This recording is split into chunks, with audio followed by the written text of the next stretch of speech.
Hey, good afternoon, and thank you for making it here today. This is this committee's first meeting of the year. And so the first item is for you to appoint a chair and vice chair. You two are the only persons on the committee. We do not have a resident on this committee. And of course, your bylaws would say that the chair, vice chair, need to be the board member anyway. So maybe you could work it out amongst yourselves as who's willing to chair the committee.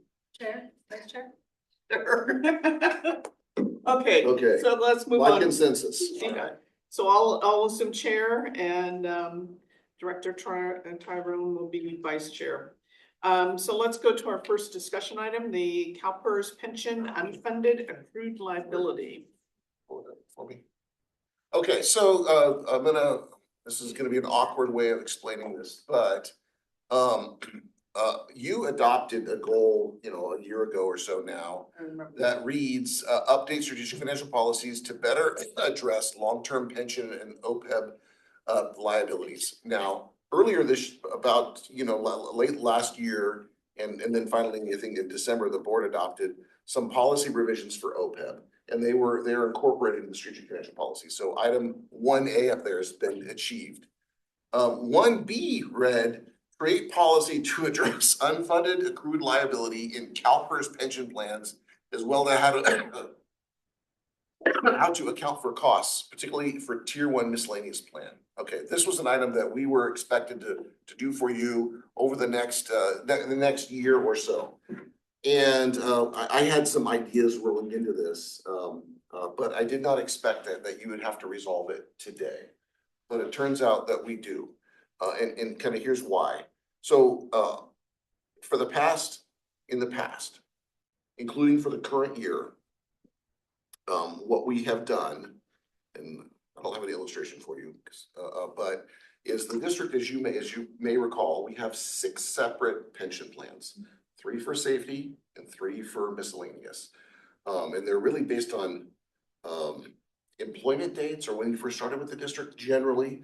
So only those employees that were already working here prior to early December of 2012 are part of what I'll call the tier 1 or the most generous plans, both public safety and miscellaneous. That's on the miscellaneous side, that's 3 at 60, single highest year.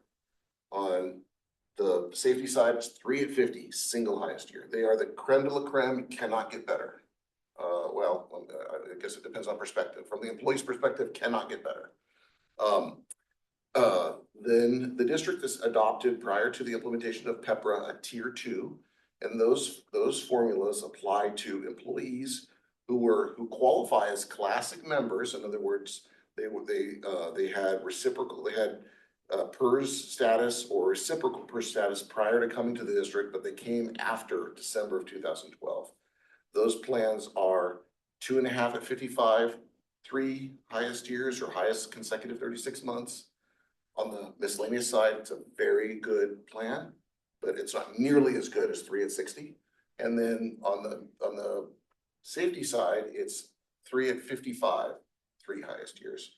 Also a good plan, it's a 3% plan, but not as good as 3 at 50, single highest year. And then PEPRA took effect statewide, basically all agencies, affected everybody, whether you're PERS or a 1937 Act county or whatever. And those are a plan that's known as 2 at 62, highest consecutive 3 years or 36 months. And that is then by default now what applies to anybody who doesn't qualify for one of the other plans. And now at this point, that's on the miscellaneous side. And so now most of our workforce actually falls in that plan. And then on the safety side, it's a 2.7 at 57 plan. Also highest consecutive 36 months. So, it really depends on what age you retire, the difference between the newer plans versus the older plans and how it would affect you. And anyways, there's not much we can do about any of that. Those are set essentially in stone. You don't have a lot of choices that you can make about those plans at this point. Historically, the way that up until just a few months ago, or last summer anyway, we received a calculation from PERS that showed our unfunded accrued liability for each of those 6 plans. A separate report.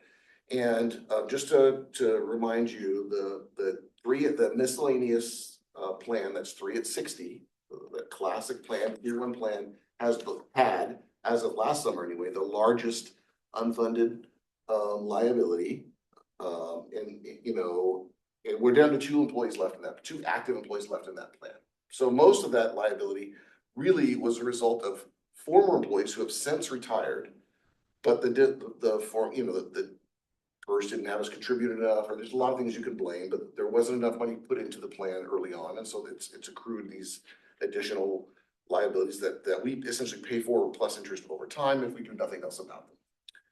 We have been, up until now, paying, budgeting for that expense and paying for it by taking the total amount of unfunded accrued liability for each of those plans and applying it to the now current employees for each of the plans. So as I mentioned, the reason that we suggested you adopt this goal is because this was already kind of a not very good system, not very accurate. We have this ongoing unfunded liability for the 360 plan, but we only have 2 employees left of that plan. And they could both be gone at really any time or soon. They could retire or leave. And we'd still have to keep paying unfunded accrued liability. There's not really a way out. Even if you pay it down, it'll probably come back. So our method of apportioning it or putting it in the budget and paying for it was kind of flawed. So for example, for the current year, the only funds that are paying that for that largest contributor is the admin fund, which indirectly affects the rest, and Parks and Recreation and Solid Waste, because that's where the employees remained. Those 2. On the safety side, it's actually pretty easy. We've been apportioning them all to the public safety side. And fire's been paying their unfunded liability for all 3 plans, and then a portion of the admin portion. So that's our history. It's not been a great, as the employee population has changed, the method that we've been using was already flawed, and we had suggested that you make changes. It probably wasn't going to come about for another year. That was my guess leading into the budget preparation, and we were going to present you with options and recommendations. However, correct me if I get any of this wrong, Natalie, as we began putting together the draft budget, which we're going to start reviewing with you shortly, we dug into the unfunded liability to figure out how to apportion those costs, and PERS is now just billing us in total. We're lumping it all together. All 3 plans for both miscellaneous and public safety are just being combined. So for example, and I don't know the number, for example, they say, well, the miscellaneous plans collectively have $100,000 unfunded liability bill this year, with an inability to break it up as we had before by plan type. So right off the bat, so well, if they're not going to give us the information, then the way we've been dealing with it before cannot continue. There's no way to apportion those costs. So we evaluated a couple of options and are recommending that we take the district's total unfunded liability for pension across both sets of plans, miscellaneous and safety, and we budget all of those costs into admin. And then they get reapportioned to all the other funds by that dynamic, An equal share. yeah, they're not necessarily equal, but I Yeah, mean, but they get since apportioned you throughout. can't Yeah, identify. like how we do OPEB. Yeah, Yeah. so here's the long and the short of it is, that's a far better approach as far as sort of fairness and how those costs came about than what we've done previously. For example, historically 20 years ago, most of the district's employees were in water and wastewater. Water, even back then, more water. And many of our retirees came out of utilities. But the water and wastewater fund haven't been paying any of those costs directly for several years because we haven't had any current employees in those plans. So though any of the ways has its own set of flaws, But it's our belief that really we've been left with very few options. We evaluated keeping fire separate, but if we merge them together, there's actually a small savings that the fire fund sees. Because rather than them paying the UAL for the 3 public safety plans, plus their portion of the admin plan, when you add them together, that apportionment becomes slightly smaller. So there's a savings, I think about $20,000 actually, Oh, I thought it was like 6 or 7,000. 16 or 17,000, 6. 6 or 7,000, small savings. But a savings to the fire fund, and that's the area that we've been, super concentrated on in terms of concern. So all that being said is, there's more to this goal, I think, than just what I laid out. But the immediate part is we needed to figure out how to budget for these costs. And with PERS no longer able to provide, or unwilling, I shouldn't say no longer able to, clearly they're able to, but unwilling to provide us with a breakdown by plan, rather than just giving us a breakdown by miscellaneous versus safety. That's our recommendation, is to fold those costs, at least for the current year, into the admin budget, and then the admin allocation will divvy up how the other funds pay for those costs. And I think it does a better job of spreading those costs to particularly the utilities than we've done in the recent past, because we haven't had any current employees in those plans, particularly in the tier 1 plan.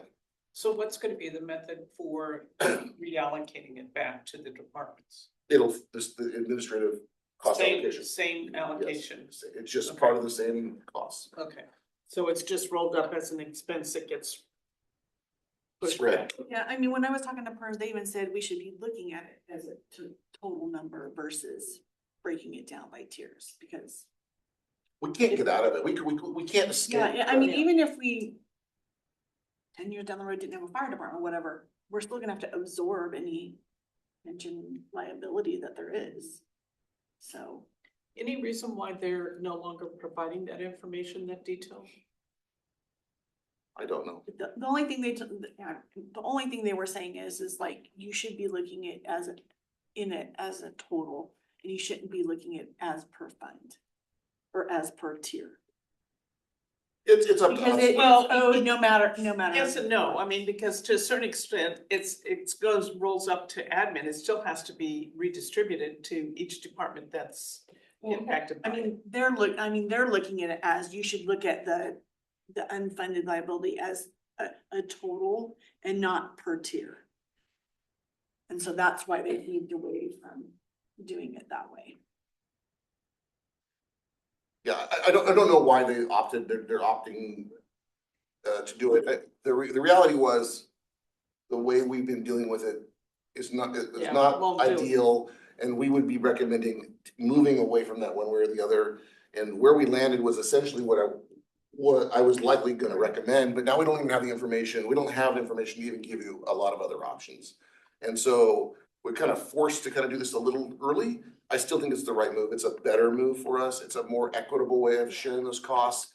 And the funds that have helped create those liabilities, again, not to pick on utilities, but more than half of our retirees come from utilities, and they for the last 4 years haven't paid anything towards this UAL because we didn't have any current employees in that plan. And the bulk of the UAL, again, the bulk of it, based on prior information, I can't even provide this to you now, but the last year's information was, it was the tier 1 miscellaneous plan that had had the largest portion of the UAL.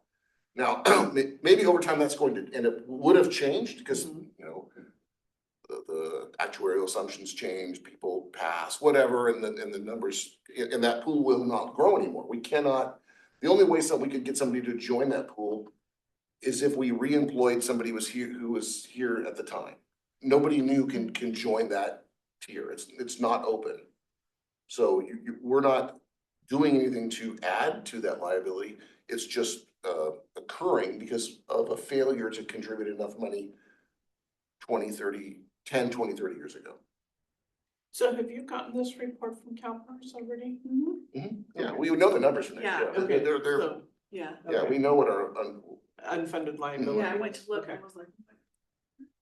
Right down to the tears.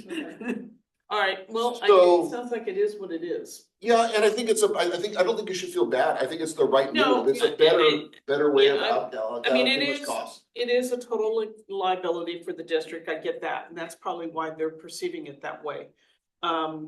So I don't think it's, It just forced us to deal with this now. yeah, it's just, and- it's just a change. I don't think it's good, bad, or indifferent, it's just a change in how we've been doing it. But I wanted to make that clear, and I think that if we move forward with the budget as it's prepared, and obviously you'll have, talk about it today, and there's a big workshop, and there'll be a public hearing, and then it'll be hopefully adopted.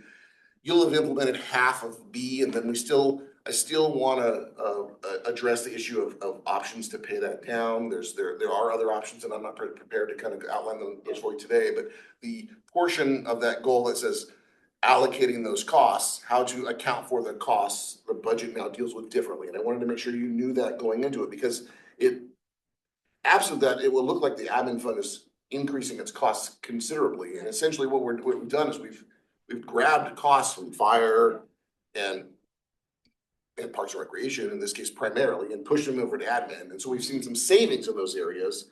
Although it kind of comes back when you The go off the admin admin costs, it's just, there still is a savings to Yeah. both those tax dependent So I think that services. there's a savings to, the admin expense for fire, I think that would be welcomed. Well, well, I guess what we're saying is, Something. there's a net savings to fire, because they were paying their, yeah, Unfunded. their unfunded liability Yeah. directly, now they pay indirectly, and if you were to do it differently, they would have higher costs. So there is a net savings as compared to the way we were doing it previously. Does that make sense? Okay, so we're gonna move, as we get into the budget, then that's what we've done. And, So this will be brought up, what's our budget meeting with all the Workshop boards? is May. yes, you said you weren't. So gonna make I won't be it. Yeah, I'll there, make sure it covers. so I won't be at the next board meeting or that meeting. I'm getting my knees done. So I will be absent, so remember that. Yeah, okay. And we'll make sure this is in the minutes, this discussion of this item is in the minutes. Yeah. This will happen at the next board, the committee can, I mean, you won't be there, that's your I won't secretary be date, there. but maybe Chelsea can just note, can kind of go through any items that Yeah, I were. think it'll be cleaner this way, like. This is, it's, I'm not disappointed that this is what we ended up doing. Yeah. I felt like our hands are tied a little bit, but I think it's a more equitable way of allocating those costs anyways. Okay, so we're finished with that item. Are we ready to move on to the review of the draft departmental line item budget? We are, if you are. Okay. Okay, Let's so do that. here's what I wanna say is, we posted the agenda last Thursday and gave you a copy of the, what I thought we were gonna review with you today, and it was posted online. And then Friday, I got an update from SDR, my Special District Risk Management Authority. That's where we get our workers' comp and property liability insurance, and the estimate was Higher. significantly higher than we had budgeted for, 15 grand. Or so, but enough that we couldn't absorb that increase without reproducing this. So if you studied what we sent out Thursday, I apologize. The bottom line has changed for all of the funds. Now, the line items, very few have changed, but the bottom line will have changed for all of the funds. So we updated then just Friday and then confirmed today, a new version, and we'll pass that out. It says updated for 27 up there, and we posted it online maybe an hour ago or an hour and a half ago, on the website as items to pass out afterwards. Yep. Okay, so, and there was one other change in the fire fund, and I'll make sure we cover that too. So just to orient you to the formatting again, see, I'm gonna make this as big as possible, probably already is, but without losing anything. So, all the columns for all the sheets are, follow the same formatting. The first column here is the budget for last fiscal year. The actuals, so this is close of books, so, audited financial figures, right? This is final numbers from last fiscal year. The budget for the current year, not the original budget, but the budget, including any amendments that you've made throughout the year, is this item. The projected is what we had projected, probably 45 days ago-ish. I don't know that we've updated many of these, the recent past, last month anyway, for 25-26, the current year projection. And then what's listed as budget is what we're now proposing for next year. The top half of all the sheets are income sources, revenues or transfers in, and the bottom half are on the expense side, expenses, transfers out, one-time expenses, those kind of items. So these are in not necessarily in any sort of priority order, it's just the order that the funds were labeled. So fund number one at the district is the water fund. And I'm happy to go through this in as much detail or as you would like. The biggest funding source of the water fund is our user fees. These are, maybe I should try to do less talking. Rates, these are rates, rate revenue. We project to spend fairly flat the last couple of years. In fact, last year, we saw, we lowered the budget and we even came in, a little lower. And really that was, and I say last year, kind of all of 2025, I'd say, both affected both fiscal years. We had this super mild winter, and then, and rain continued into the spring, and then we had this very mild summer, cool. No, we really had no hot spells all summer long, or very few, last year. And water production kind of, aside from a couple of hiccups, with the fire, which we had a fair amount of water on, but was a little below what we would have otherwise expected.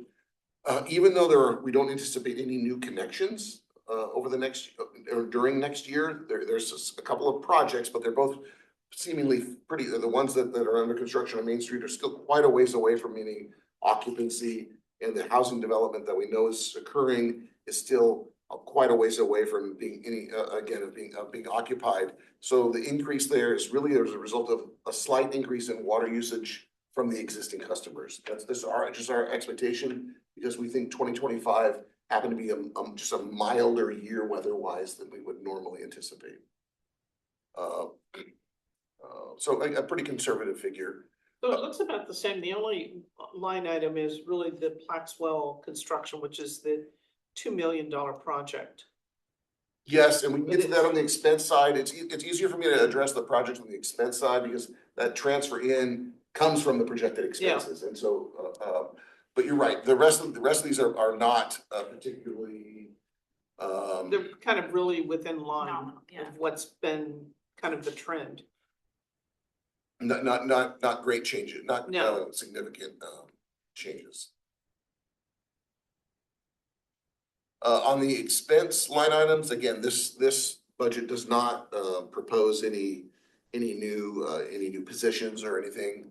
On the expense side, the salary line items and like the first several are all salary benefit related. These are for existing employees or existing positions, salaries, overtime, FICA, unemployment insurance, workers' comp, retirement, the PERS retirement, the health insurance, HRI, all of those are tied to employee expenses. As in the past, we have built in a small kind of buffer to account for any wage adjustments that the board ultimately approves. And that's just kind of, the board will have to consider that at a later date, but there's a small amount of additional funds in there to permit that without having to adjust the budget down the road. Okay. On again, I think that these. So repairs and maintenance is significantly dropping compared to the projection this year. You're going from 105,000 to 40,000 on the second page. So a couple things, we've created a new line item for water meters. That's a big reason. That's big. That's 55. that's part of it. We've been paying for replacement meters and meter parts and all that out of that repair and maintenance line item. Okay. So previously that's been folded up into repairs and maintenance? Okay. All right. So that's not anything significantly different. We have electricity up just a touch.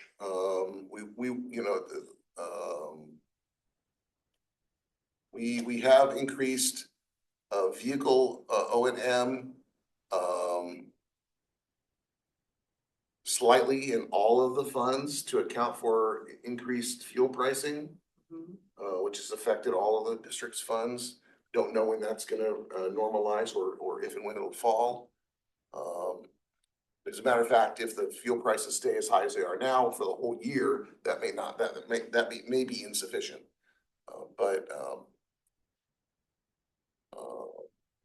So do we have any plans to look at solar? We don't, you say have any plans? I mean, we've looked at it in the past, but Yeah. we. So I've tried to engage a couple of solar contractors, particularly on the Creekside site, with basically not much success in getting anyone interested in doing work for us. Our biggest challenge on this, just taking water, for example, we don't have a lot of sites that have a lot of property. Creekside being the exception. We could put solar in there and offset pumping at the Creekside site, it's through this net metering concept, but most of our other sites are on easements, very limited, other well sites are on easements, we just don't own property to do something like that, but yeah, and we should continue to explore those options. Yeah, I mean, and just looking at $340,000 on electricity, it just, seems like solar would be such a benefit to reducing that expense. I think there's some potential. I don't think the benefits are I think you also might be surprised. One, most of the big players in municipal work won't work for us. Our projects aren't big enough. A lot of the major solar players, only want to do things that are gonna be like $5 million or larger. We don't have sites that use that kind of power. And so they just kind of, Templeton, we're not gonna invest that kind of money, because what they do is they do their work at risk, right? The standard way of doing this is they fund the engineering and all the site development at risk, hoping that you enter into an agreement later on for like a design build project. And because our projects are just like, for example, that site there, I think we were looking at something like maybe it was gonna be like $1 million. This is like 2 years ago, and I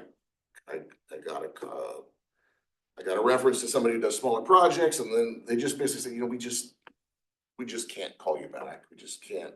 There's not enough money in it for us to invest that kind of time. So if you were 100% committed and you were willing to put money at risk, you'd be hiring those, we have to do the engineering work at cost and all those things. And it may turn out to have a fairly poor rate of, return on investment. Solar is not a given. If you have an environmental preference, if you got an 11 or 12 years, return on investment, that'd be probably pretty decent. That's not great. That's why investors won't do it. And again, our sites where we have property, Creekside site will be using more energy in the long run. I think it'll become more attractive.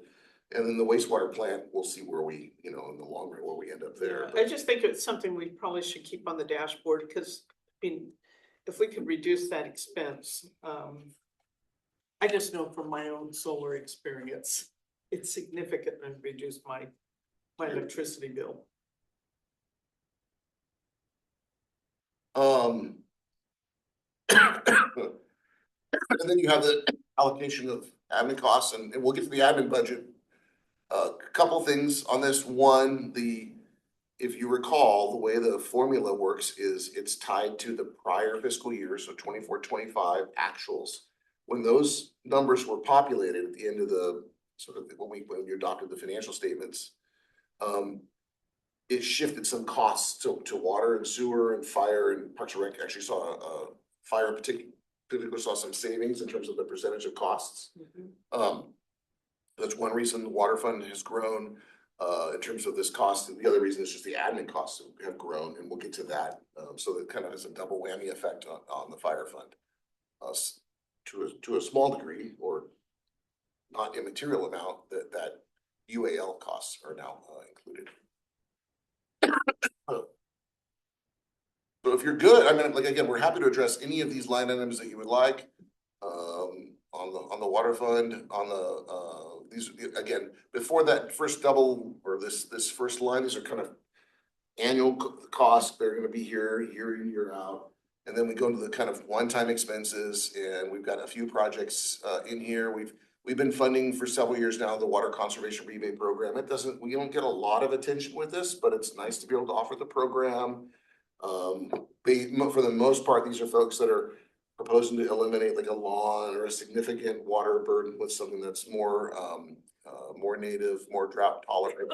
And those are, we're into those for, maybe $1,000 per, don't have a ton of them every year. There is some administration with regard to that program. The master plan is the carryover, the cost that we expect to occur next fiscal year. It's part of the same project. We had $5,000 to finish the urban water management plan. That's already underway. Matter of fact, we expect a public hearing on that in June. The GSA, we have costs every year as a part of our annual reporting. We're part of the Atascadero Basin. There's an annual report that costs about $50,000 or $60,000 a year for the GSA to prepare. We pay like 20% of that. It's 19. So we've been paying for that. Early on, we had some grant money. The whole basin did, not just us, Templeton. But next year, it's expected to be about about $200,000 project, to $250. Actually, I think in May we'll get a better figure, but so we've allocated our 20% at $50,000 for the. And this is a once every 5-year effort, so not insignificant in terms of cost impacts.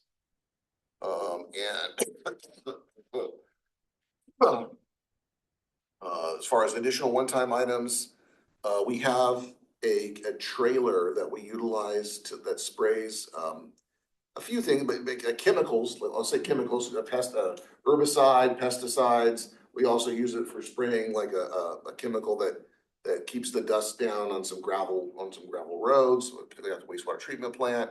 And that spray rig or that spray trailer is somewhat problematic, or maybe it has some leaks, those kinds of things. So there's some safety factors involved. We don't want Roundup squirting out of the trailer, especially exposing our staff, or maybe hitting something that's unintended. There's a cost there of that's split between both the water and sewer funds. That would be a split asset that's included. You mentioned already the real significant item is the Platts River well construction. This is a replacement well. We had a river well there. It collapsed a couple years ago. It wasn't being heavily utilized, not because we couldn't have used it, but because of it was operationally challenging. And so replacing it is a priority. It's going to provide some additional benefits to the district, some river well redundancy, first and foremost. We have 2 other river wells that are really key resources for us for significant portions of the year. And then it will also provide a blend opportunity for the Platts deep well that has occasionally exhibited high arsenic readings. And if those were sustained, we may have to shut that down and you only utilize that as a backup well unless we had treatment. Blending is an acceptable form of reducing those arsenic figures, provided the blending occurs prior to any customers. So that's a really big number. Did not expect, I would have not had a $2 million figure in here 4 years ago when this concept, when we started working on it. But we've got some preliminary designs, and this is the current cost estimate from the engineer. So we're working to see what we can reduce, but this is for budgetary purposes, the cost. Locker room shower. This is an item that was previously approved, but the budget turned out to be insufficient to make the purchase. And Justin has more information, but I think it was like we had some early indications that maybe we could pick up a used piece of equipment, trailer or something that was lower cost. And then by the time the budget's approved, can't find that on the market. That's correct. Yeah.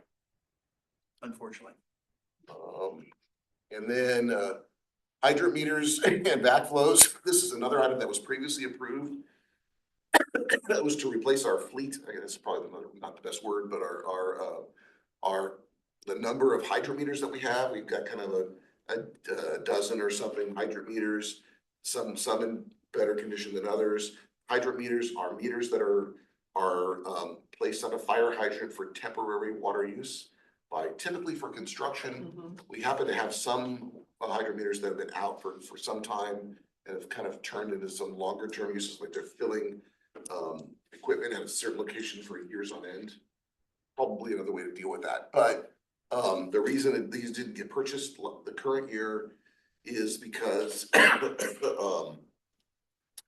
we found out that due to increased requirements for cross connection or backflow prevention,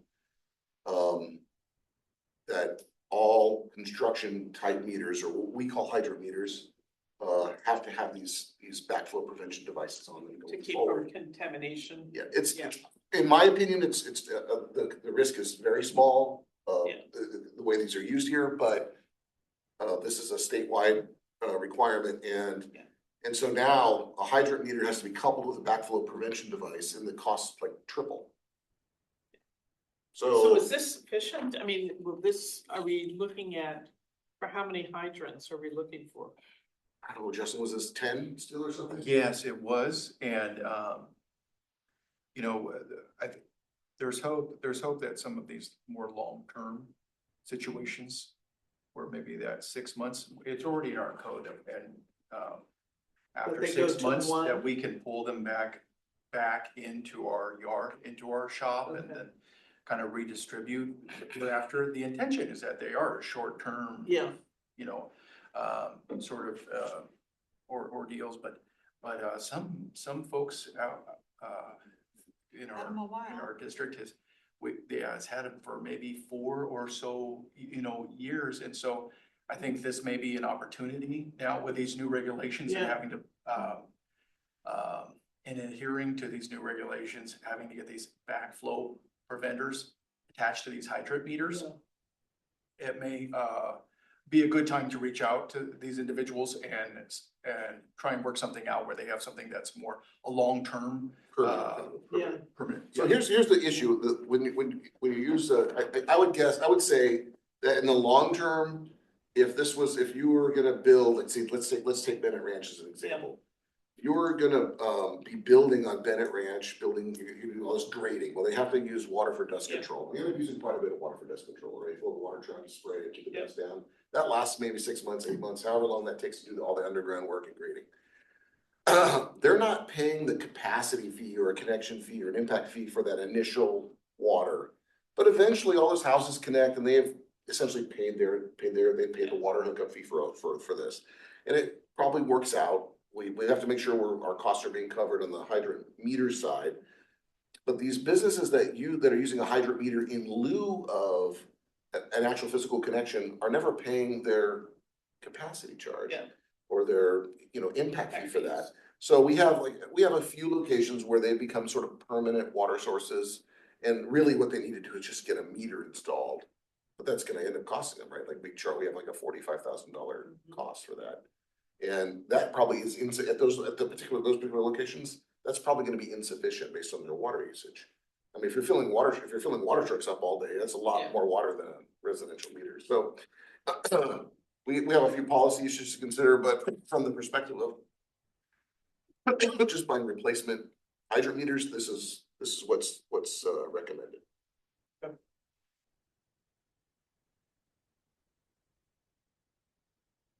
There are a few more one-time expenses. About the Nasi Yeah, what is- turnout relocation T4. So that's the county-led project, the design portion to replace the turnout, our Nasi turnout, the one that ends up right at Selby now, to relocate that to the Creekside site. And this is the one that we think may have some FEMA recovery dollars. So we got FEMA to fund what we called an alternative analysis study. And then we attempted to pursue some FEMA costs. FEMA or OES costs. We haven't, they've kind of dried up. And the project hasn't been eligible for the last couple of rounds of emergency funding. It still could be, but I don't want you to expect that. Yeah. So that's just for the design, Yes, and that's $398 in addition to what we had already. Yes. And then, so the next one is for the actual construction or what? so the construction costs for both, this ended up being, so the Nasi Recharge Recovery Project will end up being like two significant projects. One, the Nasi turnout, the construction of a pipeline that connects the Nasi Meadow line under the river up to our property and out to a turnout or a physical structure that releases water. That will be that's expected to be a county-led effort reimbursed by the district unless outside funding is available. And then the district project will be the construction of a new percolation pond at that site, 2 new wells, and then some treatment facilities and blending facilities. It's probably a few other components. Together, this is really significant. Which was a separate project we had started or were considering Yeah, yeah. before this turnout issue. Well, we were gonna have to relook at the turnout anyways, but But when it the got county got washed out. involved because our existing turnout got uncovered or was exposed. And that's really what started this process. So Yeah. basically what the counties right now, we're only committed as far as design. And once the design of both these projects are complete, we'll provide you with better construction cost estimates. And then at that point, we can decide about, how we move forward. Do we wait and see if there's some outside funding? And the circumstances have certainly changed on our side too. At the time we were moving forward, we saw all this demand for new water. Mhm. Well, we actually have more water available than anyone would have ever thought. So you may have options about delaying implementing that project based on the forecast for demand. But it's essentially would enable us to utilize our full Nasi Meadow subscription. Mhm. That's the intent. Then we have the completion of the Platts River Well design here. That's something that's already underway.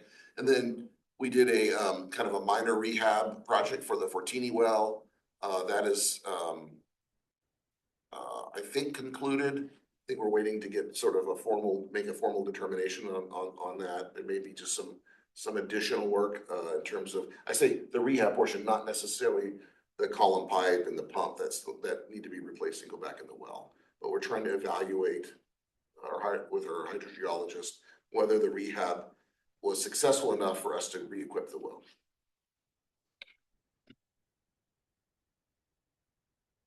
The water fund has a calculated funded replacement contribution next year of like 323,000, so up just a little bit from the current year. But the bottom line here is the water fund brings in total about $370,000 more than we plan on spending. And if you ignore the one-time expenses, assuming those they don't repeat every year, almost $480,000 in sort of ongoing revenue over ongoing expenses. I do want to let you know that number is shrinking. Our costs are going up now faster than our revenue, and we've known this for a while. We're gonna have to look at rates again. We're waiting until the master plan's complete. We're still good, but you do not want to if there's a positive figure that shows up here, I have failed. So. Would that rate study be something like 2028? Would that be? I think that's what we anticipate. Yeah, conclusion of the master plan. We'll be okay. We'll make it that far. Again, we've got really conservative numbers in here for the water revenue. That could be a little bit better.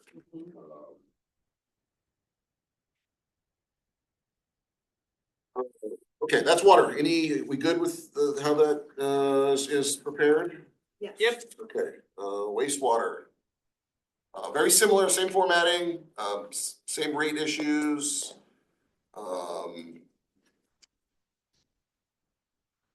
Let's see, I do want to point out that there's a little vulnerability. I'm not suggesting you make the change on the water fund. you know, for example, that water fund revenue, $3.1 million includes both water being used and then a whole bunch of virtual meter agreements where we get base rates paid, about $29, I think $29 a month. For all of those, and there's something like 500 Yes. something like that. virtual meters being paid monthly, so it's not insignificant. Now that we have now that we do not have a shortage of water units are coming back. We're dealing with one right now that has a pending application to relinquish 54 water units. Oh, wow. So there's a capital impact of about $2.4 million for that. Hasn't happened yet. There'll also be an operating impact of about $2,000 a month. Yeah, it's 19,000 for the year. Yeah, so again, this is dynamic. This is something that we would never have anticipated, this issue of essentially people were holding on to water units, whether they were using them or not, because they were in short supply. Now that there's no longer a shortage, they're giving them up. So, there's a risk that we could lose about Yeah, that. well, and I think there was also past board member also looked at it as it was an asset and trying to sell it as an asset to some of these people who were holding on to it. So I think that this pattern might continue in the short term of units kind of coming back. There could be some vulnerabilities, particularly on the capital side. But as I mentioned, like in this particular case, these 54 water units is 20 grand in revenue that could be lost. We have to pay any portion back, or is it just the? Yes, any portion of what they paid. So right now, our incentivized water relinquish program, that was the board established a few years back, has us return what they paid, plus interest that we would have earned on the money since it was paid in full, and any monthly base rates paid under the virtual meter agreement. Again, we developed a program that was intended to attract the return of water units. Can we revisit that? You are going to. Yeah. Hopefully in 3 weeks. Well, yeah. So wastewater, same, Can I just say that it will be revisited, but it's still, what's already occurred has already Right. occurred. So any change would have to be grandfathered. yeah, I think there's gonna be a way to make a change going forward. Yeah.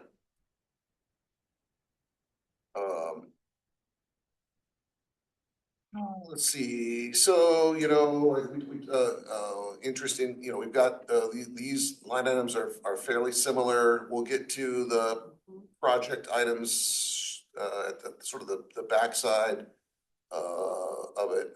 These are all project related reimbursements. Very similar on the line items, again, So for salaries then, you mentioned that. I'm assuming that this has just got a cost of living factor in here. it has a small buffer that could include that could cover a cost So of what living is increase, that buffer that's been put in here? 5%. 5%? Okay. So it'll cover cost of living and perhaps a few other And minor if there changes. were salary It will- adjustment, It won't cover much. but 5% is pretty good though. Yes, more than I think you need, more Yeah, than you, yeah. but, Okay, I'm good with that. Mm-hmm.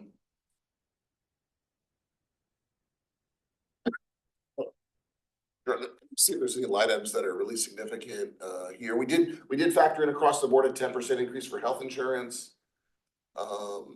Question is that enough? Well, it's, I mean, Who because, knows? well, We I won't mean, do know. we know what the trend, because it seems like the trend has been like 14%. well, we had a couple of high years coming out of COVID. I think we were fine with 10% this Was current. it 10%? I thought it Oh, was you're right. higher. Well, there were some plans Yeah, came out some higher. plans are higher, some plans are lower, and then, It really you know, depends it's on the. kind of guessing too what the employee is gonna take, whether they're, they decide to take cash or end up with cash in lieu and we Oh, in lieu of budgeted, the and we insurance, budgeted yeah. for full insurance. Yeah.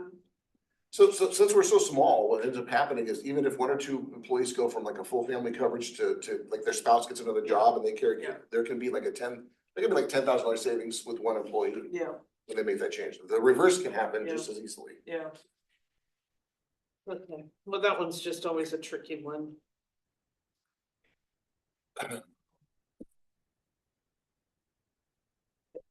look like there's anything of significance on the first page. You're good with that too.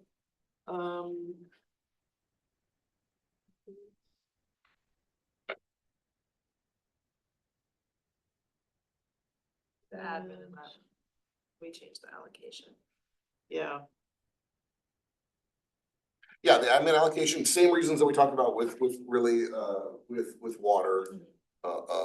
And you'll see maybe the opposite come true later on. There'll be some, while they're up much smaller because again, both the percentage changed Right. and the total amount of costs that get allocated, changed.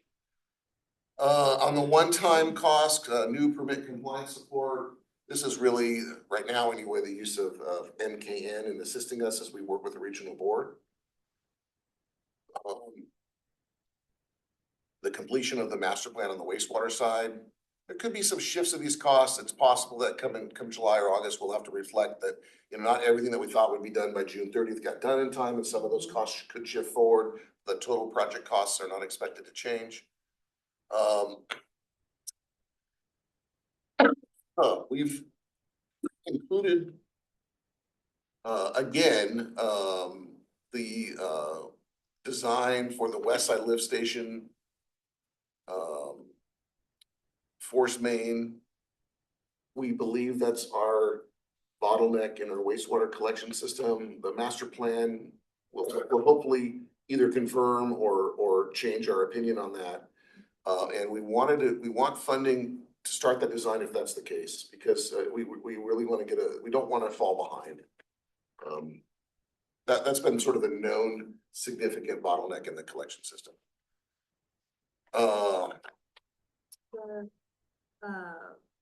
Modular locker shower room, is that, so the total price is 110, is it split between? Yes. And Justin, Yep, that's something you're real confident in? yes. Yeah.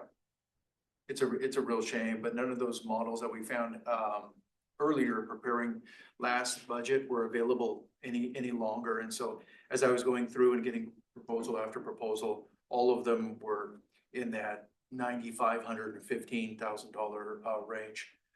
We were going to look at getting something that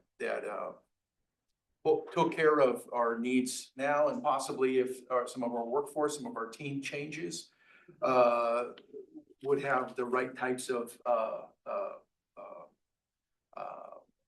facilities for them as well. We may have a woman operator working out there in the near future, and so we wanted to make sure that whatever we get now here in the short term is going to be able to take care of us, for the next so many years.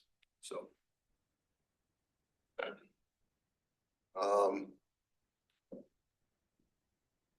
We've got a pump at the Grenache lift station that's scheduled for replacement. I believe is this to replace the one that was on the shelf? Is that right? Am I reading that Yeah. right? Okay. The other half, the chemical trailer that we talked about a few moments ago. And then, you may recall about I want to say it was about 3 years ago, we, did kind of a urgent recoding. Yes, it was known, but we did it quickly, the recoding of a number of the manholes from the West Side Lift Station to the wastewater treatment plant, but not all. And this recoding is essentially a way of preserving the structure of the manholes. You don't have to, if you wait too long and the concrete essentially disintegrates, you've got to then come in and cut out the existing manhole, remove it altogether, and put a whole new structure in place. And the recoding would extend the life of those manholes. So this is the remainder of the manholes. It is.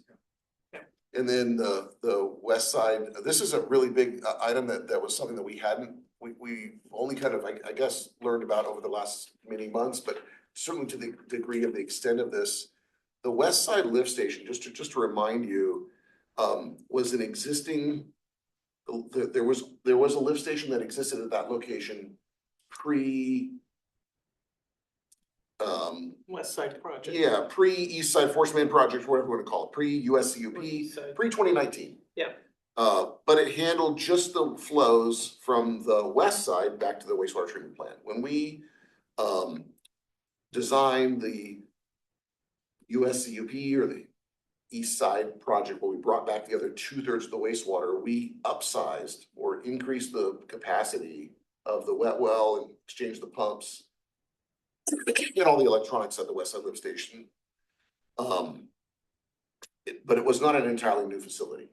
And we did not increase the capacity of the force main, which is why that project remains sort of that bottleneck issue.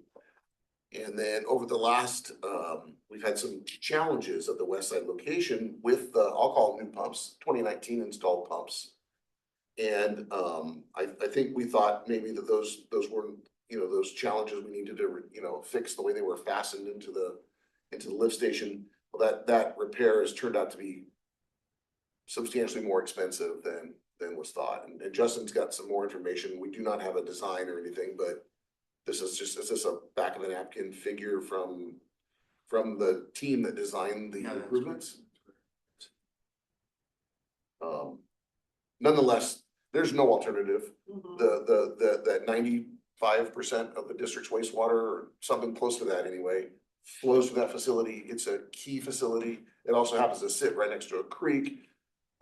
It absolutely has to continue to pump. We don't have a lot of options.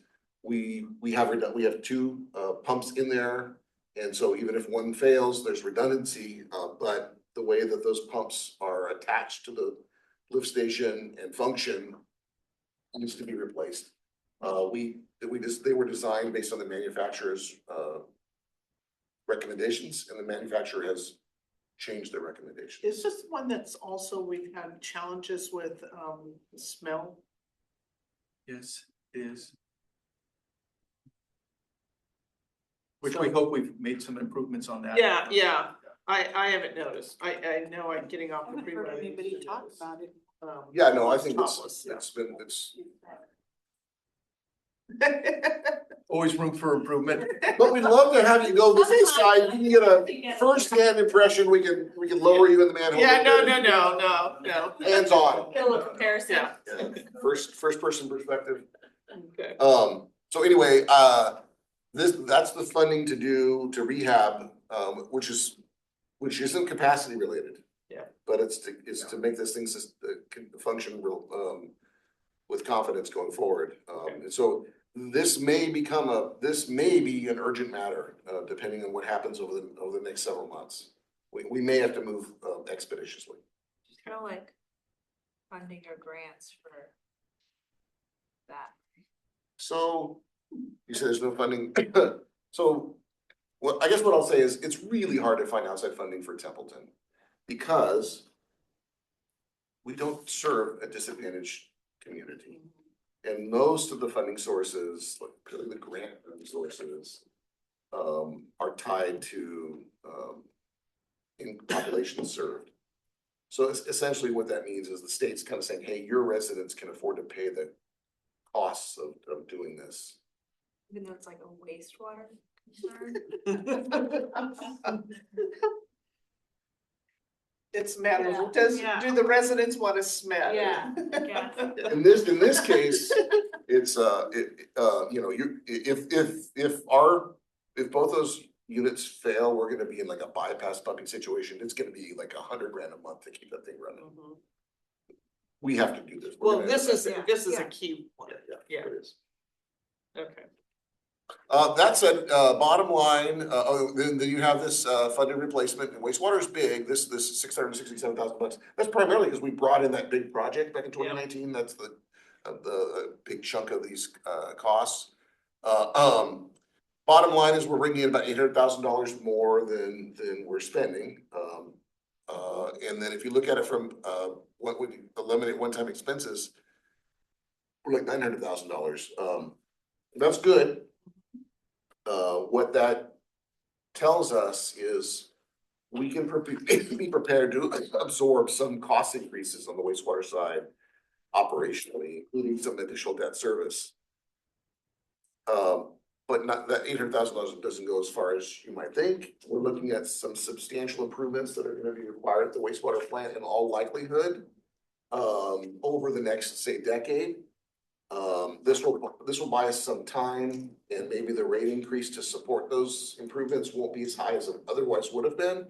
But there's still gonna have to be cost increases on the wastewater component to support those. But with some of the operational changes that we discussed, I think our last utilities meeting, have those been factored into this budget as well? Because some of those changes for the permit kind of ripple through your operations in terms of training and just updating operating manuals and policies. So is that also factored into this budget? The new permit compliance support is in here. The component of that is updating our operations manual. Yeah. We did get additional funds for analytical laboratory analysis. Some of the things that we've done in-house in developing that safety training matrix, a lot of things that are tied to the strategic planning. We've started to build the processes, the systems, the way we document, the way we do things, our programs, to try and really get ourselves situated to take care of things on moving forward. Does this encompass some of that? Absolutely, some of this budget. So you're already in process in we doing have- that. And I know that there's still with some of the permit, there's some kind of back and forth that's going on with the regional board to kind of get more alignment in terms of what we think should be done. Yes, we were able to secure June 3rd, it looks like. We're gonna be able to meet with the regional water control board staff and further discuss. Yeah, I think it would be naive of us to say that the impacts of the new permit are really reflected in this proposed budget. You're looking at something that's gonna happen over the next decade. Yeah. And Okay. real costs won't ramp up for some time. We're gonna get years to Yeah. reach compliance. And that's really just to determine our options Yeah. and cost estimates. So the transition period, I'm just looking at, you know. It's not a favorable- bang thing, this is. Yeah, the 800,000 you were referencing not being a whole lot of money, and I know that that's one outstanding item that we're still kind of having some discussions with the regional board to get alignment about. Yeah, I guess what the I'm requirements. suggesting is that, and I don't wanna I just wanna let me use a very hypothetical figure, because I don't want you to think this was gonna cost, but let's say at the end of the day, we decide that it's gonna take a $50 million upgrade at the wastewater plant to achieve compliance. It's gonna take something like $5 million a year, or $3 to $5 million a We're year gonna to have to look support at that financing. debt. Yeah. To finance that project. So $800,000 is only a third Yeah. of what you might need to cover the debt service on that. That's not factoring in the additional operating costs of whatever we add is gonna drive up costs, right? Like new treatment, additional treatment components are gonna have debt associated with paying for them originally, but also operating costs, power, staffing, chemicals, whatever it ends up being. So, the numbers that we hear, and I'm not talking about Templeton's plant specifically, and there may be some ways that we end up on the more favorable side of this, but are staggering. I think I heard last week that San Miguel's looking at $44 million. San Miguel, they're a third of our size. Oh, Lord.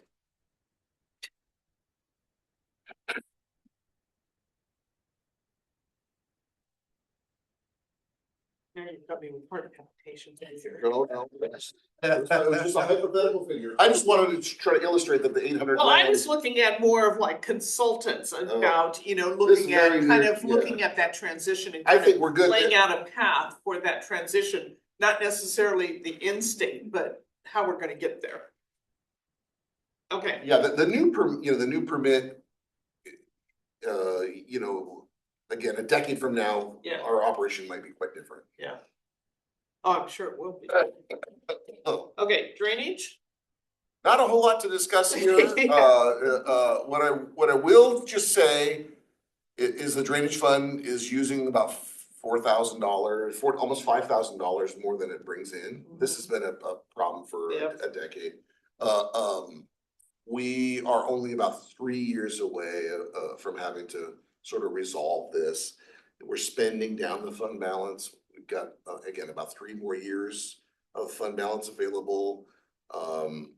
So, you know, 2 years from now, remind me that I told you that we needed to do something about that, even if I'm just sitting in a chair in Hawaii. somewhere. We'll track you down. It's not a huge problem. It's a $5,000 a year problem, but it's still, Gotta come from somewhere. it's gonna have to come from somewhere. All right, Um, general fund. okay, so the general fund or the admin fund. As you know, so this rental, you know, when people rent the boardroom, that generates a little bit of rental income.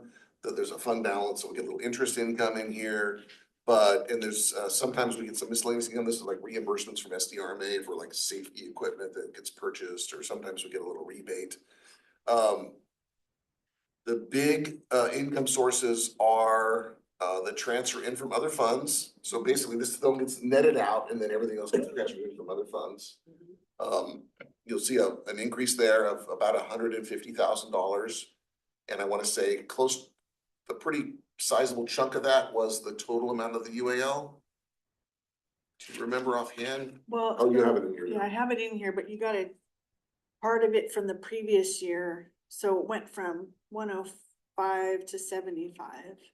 Anyway, 83 of, yeah, so, so 30, yeah, at least $50,000 is new UAL, costs that weren't here previously. So same, no new positions or anything, same issues as we've talked about the other funds for wages and whatnot. The UAL is the new line item that we discussed at length earlier. Let's see, other items that will have changed. Okay, this one, retiree health insurance. Again, we just budget for an increase. We don't know yet what that'll be. We'll know more by September. PERS proposes their, they give us draft rates or draft, monthly costs in July, and they get finalized by September, as I recall. Yeah, well, I think we'll have a good idea by July. And those take effect in January. This figure, though, by the way, is just tied directly to the transfer in. So if there's a savings here, it won't produce a savings to the other funds. It'll reduce what we claim from the trust, but then of course it will extend the life of the trust. So we'd like to see a savings. Property liability insurance? Yeah, so this is the line item that changed from what we produced last week. We got an update Friday, went up again. This isn't the final figure. There might be some minor savings. They're still finalizing the reinsurance pool costs. But I mean, you can just see in just 2 years, this has gone up 50 grand. Right? You know, it's now keep in mind, every time you buy another vehicle, increase their costs. There's probably not much we can do to reduce the liability portion, other than, you know, working to minimize claims. We actually have a really favorable record with claims, liability claims. We just don't get many. So do you know if the actuarials pool us with other municipalities or? So we're for sure where pool. we- The whole program is a pool program, Okay. but it is based on our direct experience, Yeah, and we yeah. get credit or discounts for maintaining years without claims. Yeah.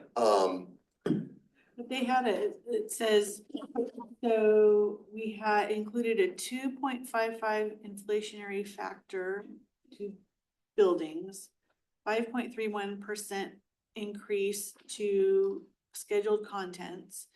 Then there was a pool reinsurance rate increase of 10% based on estimates. That's And an then, I mean, it took into account all of our credit incentive points, blah, blah, blah, blah. I know last year from when we got this letter to when we got the bill, it actually went down like 12 grand. So I was kind of surprised that this one went up, but by the time we get the bill, maybe it'll go down. I don't know. It's hard to guesstimate it. Yeah.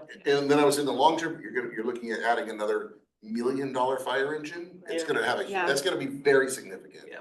When you're insuring $1 million fire engine. Every time we add anything, a UTV gets Mhm. added, there's additional costs. Vehicle, for parks, it has a small impact. Any facilities we add, although we've been stable on that front. So it is concerning that it's gone up. And we've not included any fire hydrants. No fire hydrants. No, so I'm sorry. Given our Or track record. fencing, or park fencing. Let's see here, so overall, you'll see the cost increasing by about $190,000 again. So again, that's, 50 there, 50. yeah, 40 some thousand, about 50 grand alone just in the UAL, 53 or so just in the UAL. What's the fees? Bank fees or Oh, other? It says Oh, fees. LAFCO, we pay LAFCO. Okay, so that's Labco. That's, There's that's other things, it's, Okay, I just didn't know what fees were. if they were CSDA, legal CSDA fees. membership. Okay, Yeah, no, legal fees are separate. Oh, I'm sorry, I should have pointed that out. I did increase, legal services. Oh, yeah, that was the legal other service one, is pretty, yeah. I kind of doubled it because you have an adopted policy and, this is not for a future meeting that I want to get some feedback on, but you have an adopted goal of issuing of obtaining kind of legal services in a different way, come through an RFP process.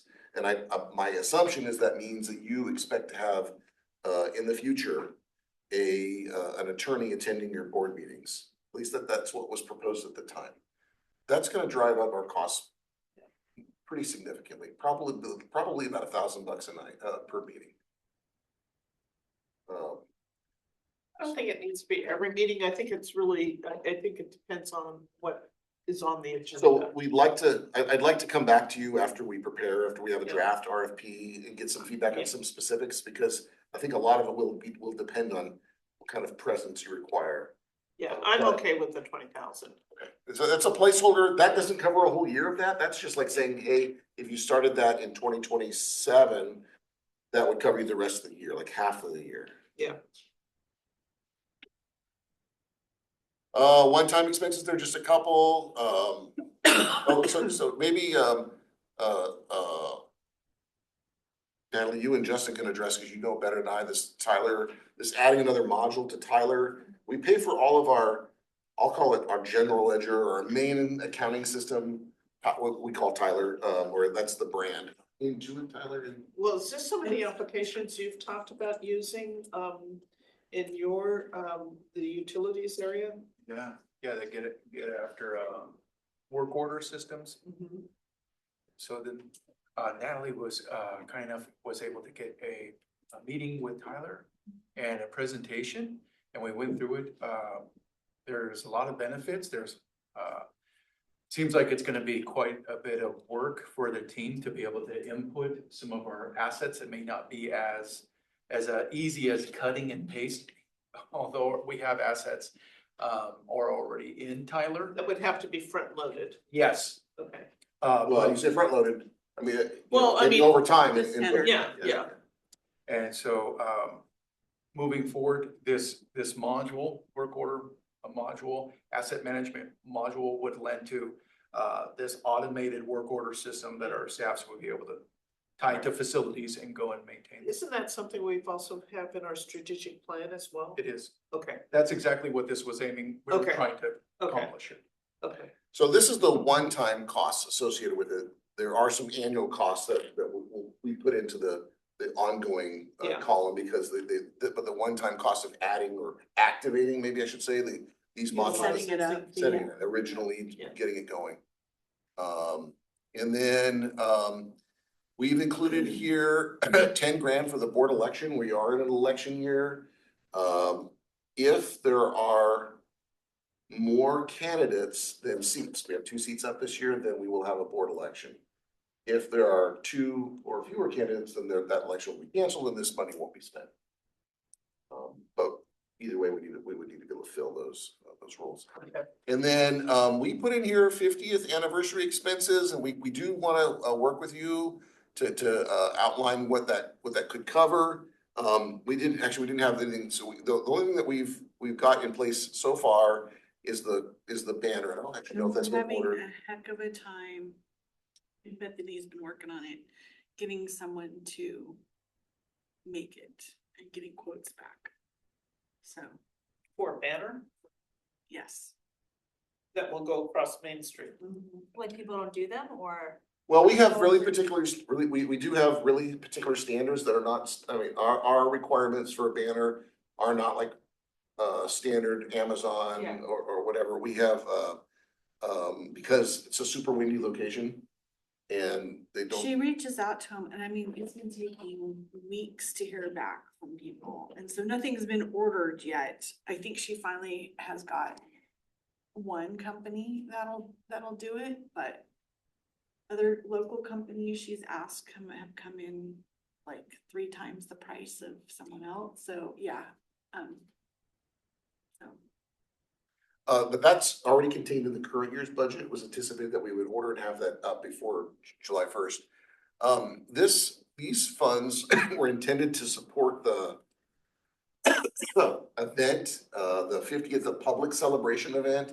That's incorporated with Concerts at the Park. I think we'll be able to have some component that have kind of minimal costs and sort of formality and recognition. That'll just be, hey, thanks for coming. But we had talked about they're having like a giveaway, having giveaways, whether those are something for concert attendees, and then maybe the night of, there was one of the concepts was giving away ice cream to a park attendees. That won't take $5 grand. The other component that was requested was to provide like an employee and board member recognition. Like when we did 40 years, we did jackets for all the staff and the board members. So we think that would cover the cost, but you don't necessarily have to determine that today.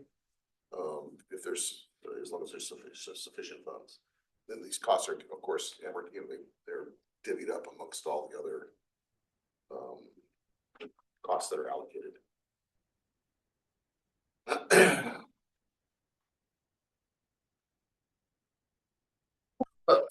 There is an asset replacement contribution. And here's one of the rare times it actually goes down a little bit. That just means that an asset that was bought, let's say 5 years ago, let's say it was the copy machine, I don't know what it was, bought 5 years ago, is now fully depreciated and no longer needs to be, and nothing was added that exceeded that. But generally, these numbers don't go down, because new assets cost more, and when they hit the books, they increase the contribution. And again, this is a sort of a zero-sum game, like all the costs are fully allocated to the other funds, and so the idea is this fund doesn't necessarily accrue additional balance. We have a starting balance, we'll maintain. This the is same what balance. gets spread. Yes, that's what gets spread. All right, fire fund. Real quick, I just wanna say I do have a hard stop at 4. Okay. Look and see, let me make sure. Okay, fire fund.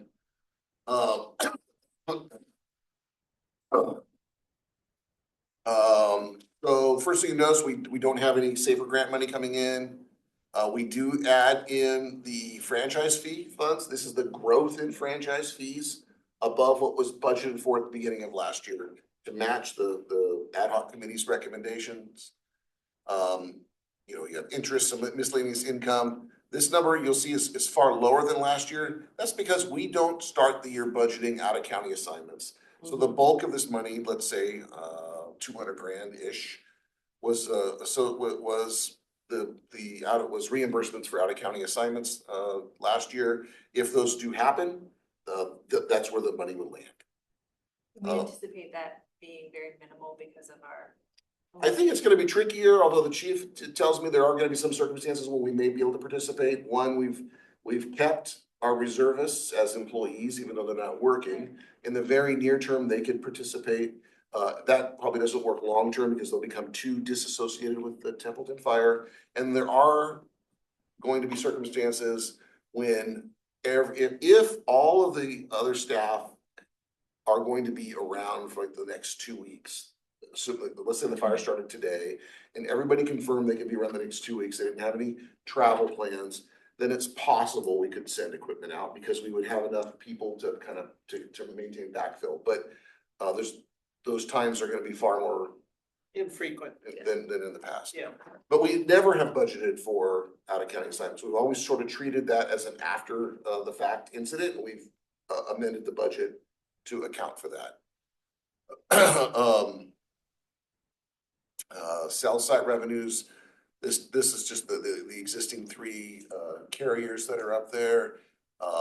Property taxes, you know, we have a new estimate of property taxes that is available now that, you know, so that's seeing a growth of some So have we got 45,000. that from the county, Have we what? the property tax? We got a new estimate. from- Estimate. So it's still an estimate.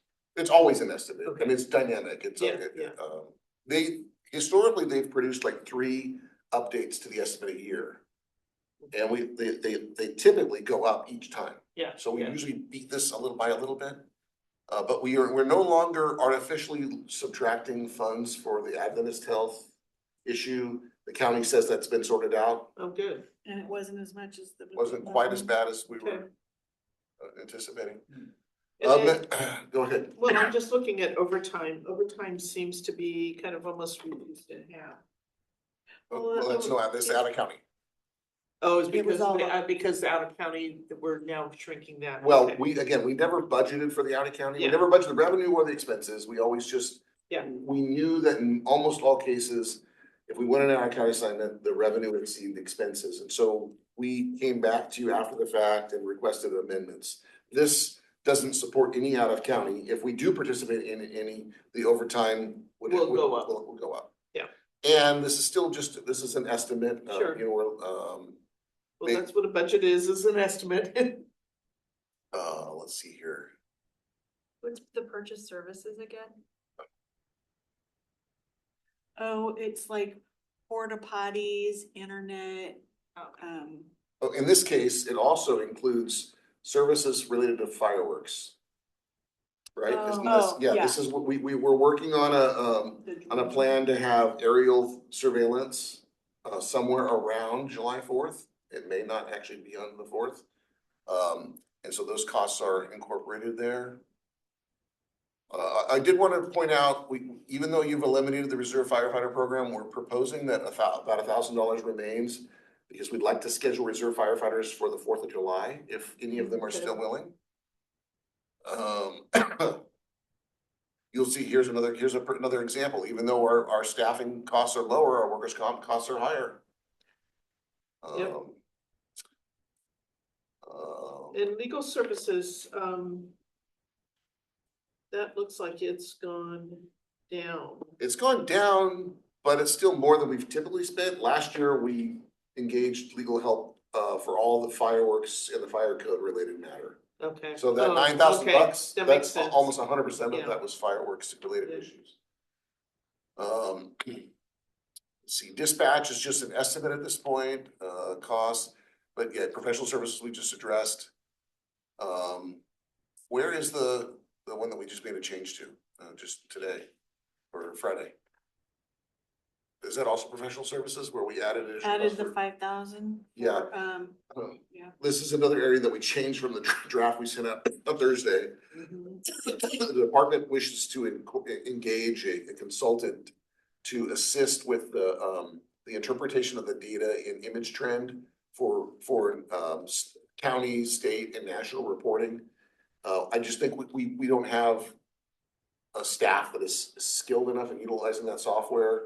It's extrapolating the call types. Hmm.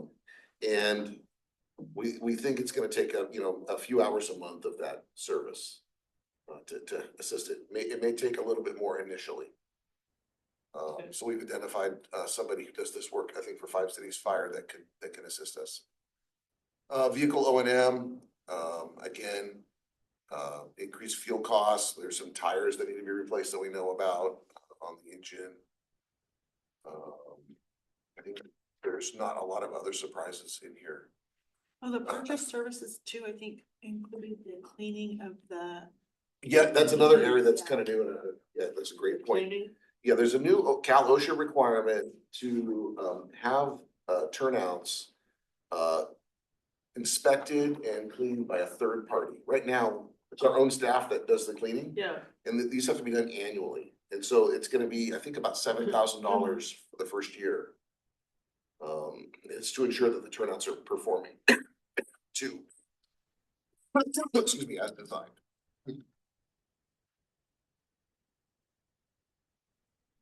And here's a case where you see the admin costs.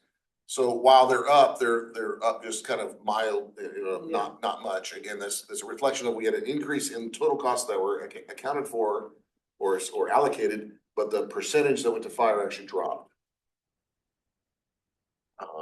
And then very few one-time expenses. There is the equipment to outfit the Type 1 fire engine. Most of this was already approved by the board. You approved 152,000 and we placed an order for that. And then there was some shorter term items that make up the rest. We actually don't think that much of this 152 will be spent this year. They were like purchase orders issued because the equipment had a long lead time. And so it's not, this 232 isn't new or additional funds. It's a total of 232. yeah. And then we're gonna get 75% of that back. Okay, I was gonna say, where the income to support. Yeah, so the 25% is gonna come out of capital. And then the other 75% will be reimbursed by the federal grant. And the fire station upgrades, is that the, This is just a placeholder for the recommended, Okay. at this point, there's nothing specific. This is the placeholder for the recommended in lieu of, or short-term remodel or adjustments to the station in case we need to postpone the expansion. okay, But there has not been a formal plan of how to spend it, so we're just Okay. including this as kind of a As a placeholder. placeholder Okay. figure. Asset replacement, I just want to note that this goes down, that it's not necessarily because there's fewer depreciation expenses with fire, but because this $180,000 figure included optional or excess contributions that were made last year.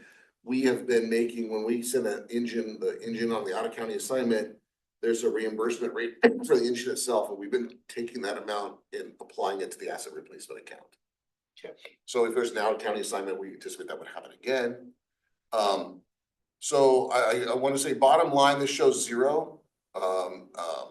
It shows it in the negative of about $32,000 here when you factor in the one-time expenses and one-time revenues. The reason we zeroed it out is because right here,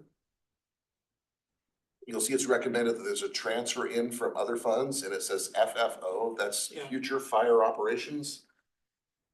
This budget, without that coming from the future fire set aside, the money we've been saving for the last, say, since Measure A, so 2020, 6 years, would have a deficit of about that $32,000. okay.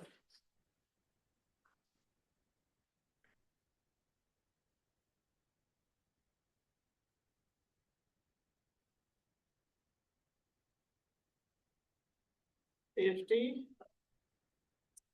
Pretty straightforward. Yeah, CFD is very straightforward. You don't necessarily see it in here. We don't anticipate any new assessments this year, so this increase is just the CPI factor.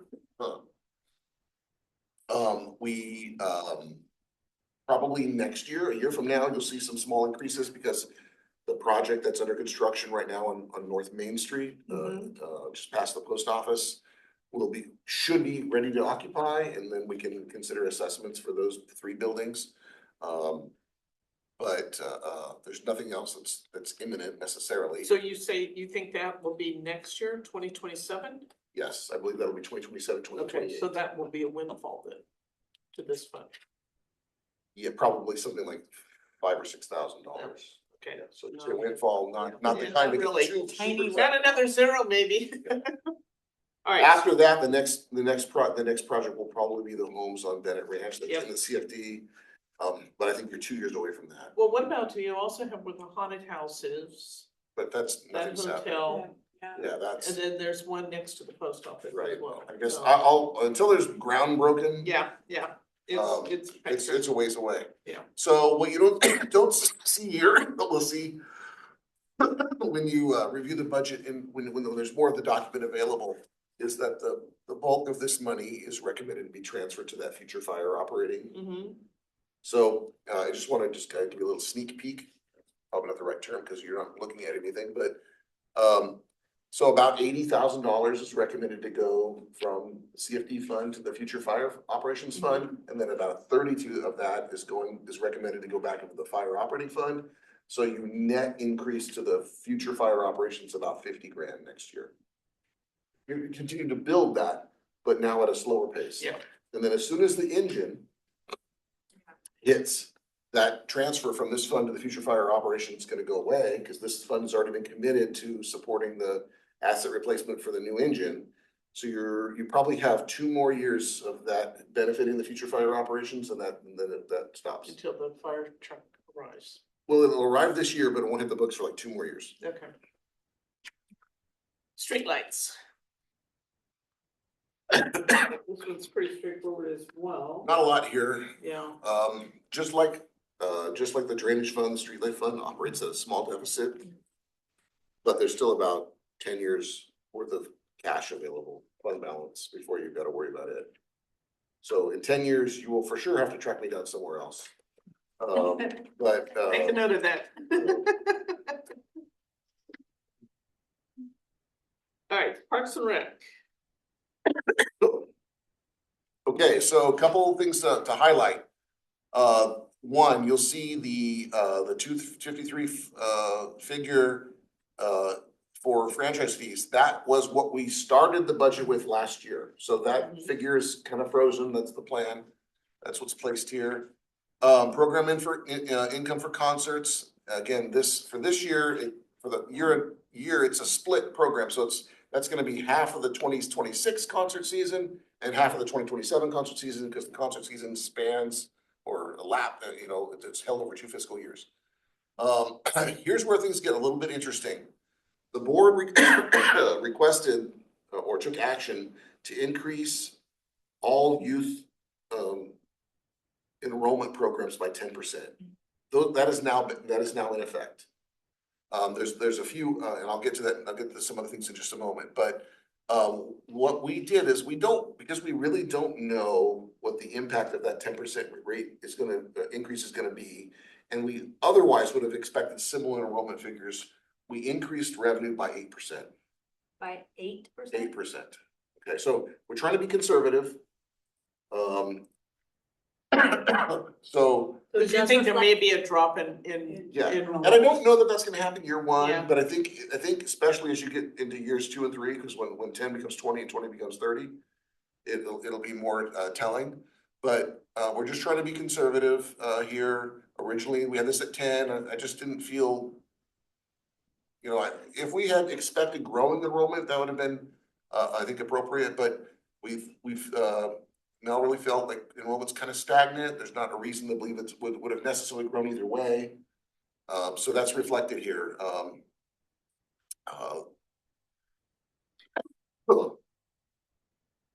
want to highlight a few other. Do we look at the school enrollment to see if that's increased or decreased? Well, it's decreasing.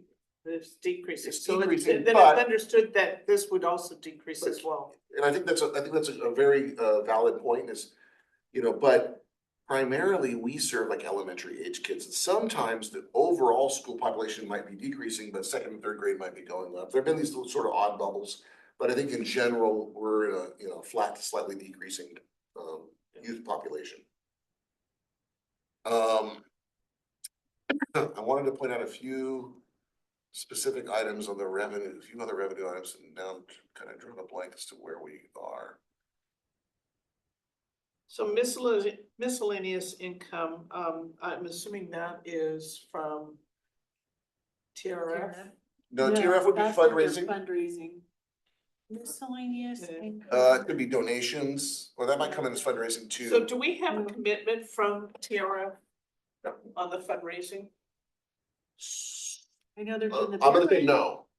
I don't, I think what we've heard from, and Chelsea's not TRF, so maybe, I don't wanna speak for Yeah. TRF. I think TRF plans on continuing to operate the scholarship program, Uh-huh. but those monies come in as enrollment, not as direct funding. So when they give a kid a scholarship, it shows up as like for soccer, it shows up as soccer income, not as a fundraising income. TRF was awarded a grant to purchase a piece of equipment. And I think that we expect TRF to proceed with that. Again, please tell me if I have this wrong, but TRF to participate with a grant and cover any other little associated expenses and then hand us over this piece of equipment.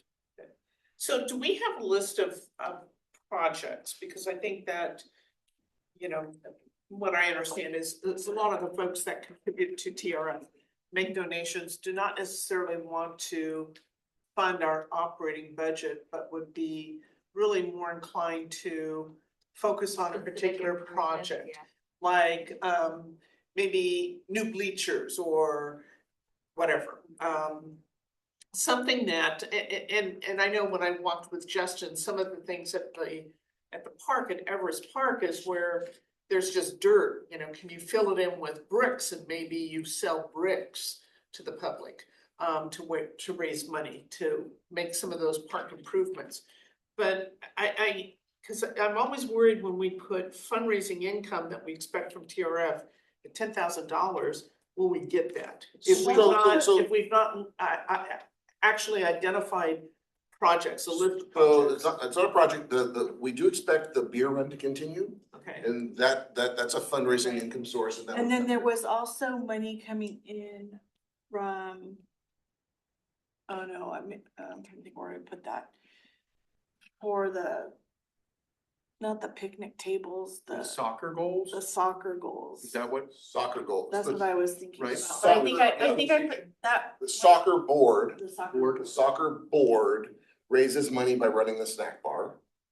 And so the soccer board was gonna use some of those proceeds to pay for half or a little bit Yeah, more. But I believe of that's some in goals. miscellaneous income. okay, soccer goals. But do we have a list of kind of, here's some things, you know, that can be contributed to? Because I think that would benefit TRF to have that. And I know we've asked that of Mel in the past, to prepare that, so TRF at least has something that they can say, hey, these are all great things, and we would love to kind of fundraise and rally behind some of these things. I think that's a good point. I think I've asked and I was told like people just talk to Mel directly. Yeah, I think So maybe that's something we could add to a future Parks and Rec Yeah, committee meeting, yeah. work with Mel on like a wish you're on list. that committee. Yeah, because I think it would help have TRF to have some goals. Yeah. To say what can be done. And I would think it would also help with some of the improvements that we hope to eventually make at Everett's. But because my fear is that when we finally are ready to go, the estimates that we got 5 years ago are gonna be so out of reach that we're gonna be, oh, great, now what? But I So I think we need to kind of grease the skids a bit with some of the things that perhaps could be used as a fundraising opportunity. And to also kind of give recognition to who's making those contributions. I think if we do that, like if we compile sort of like a Parks and Rec wish list or whatever, right? Exactly. We should have something similar for firefighters though, for the fire association. For them to also maybe. Cause we got that like vehicle gifted to us. Well, that was going through Congressman Panetta's. No, not the engine. Oh, the UTV. UTV, yeah. Yeah, I mean, I think that that's fine too. I think that, but TRF is specifically for Parks and Rec. So, so I think when you first said this, do we have a commitment from TRF? I think what you were asking is our TRF gonna run Living the Dream and try to raise 40 or 50 or $60,000 and they could cut a big check over to Templeton Recreation? That is not on the drawing board right now, as far as I know, and I don't think it's. I And so don't know that nothing in TRF this- has the demand, the capability of doing it. Well, and Is that so, fair? So, yes. and I just don't wanna put money No, into so the the- budget that we're expecting The from we're TRF not- when the we don't. fundraising income is, it's the Fourth of July booth that they get for working out at the Fourth of July booth. And it's the beer run. That's it. all that's in There's there. no, Okay. there's no, Hoping. yeah, wish, you know.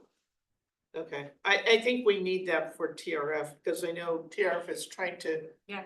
Be kind of reorganized, and I think it would be good to have that as a goal, but I know that Everett's Park, that. Yeah, well, I mean, we've been waiting for 5 years, but it's gonna be an issue with the budget. Okay, on the expense side, we've got, I will say this is an area where your current budget, the budget for 25-26 included 2 full-time maintenance staff.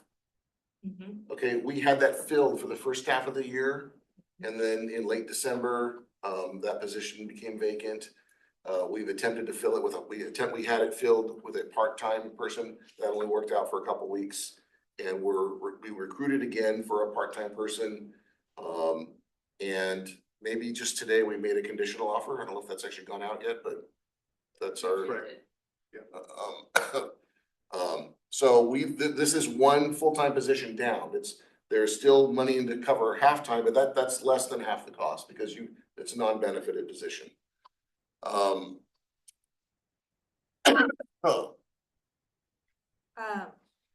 Hers retirement is down? because of the elimination of Okay. full-time position. And this was another area back to that, the Parks and Rec we have a staff member that has legacy or tier 1 retirement. That's where that UAL costs were allocated. So that would have also, that's another reason why you see a, Big drop. pretty big drop.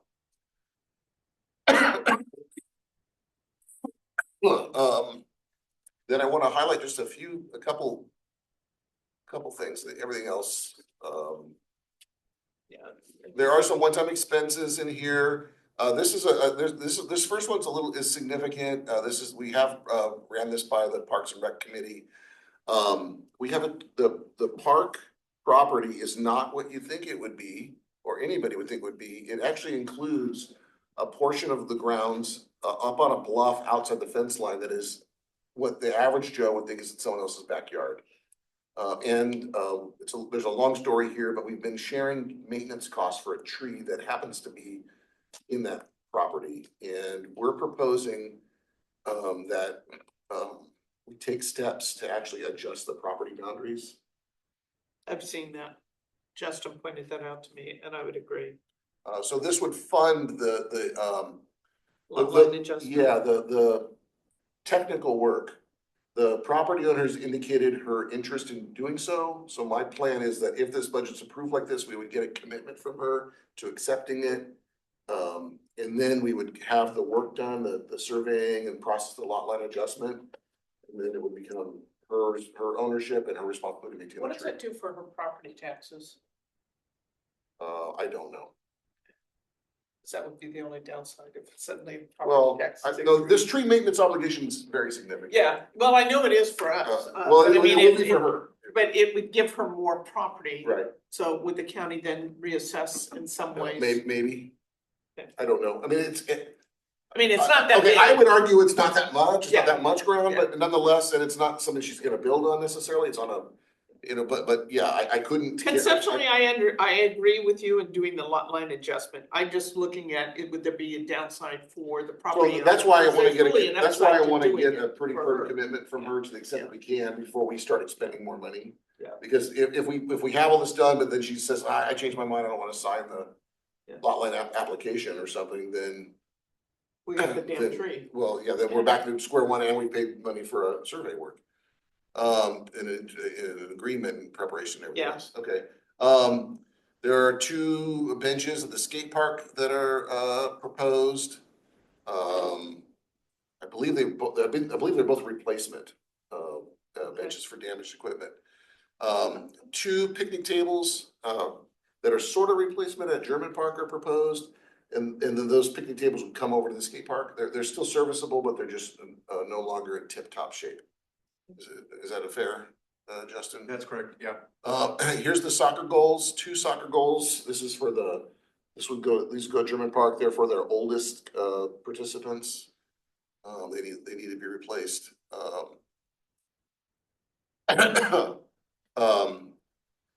There's about $5,400 in consulting fees to take the plans, to make them, Forever. to turn them into full construction documents so we can bid the project. So that's proposed. And then I wanted to point out,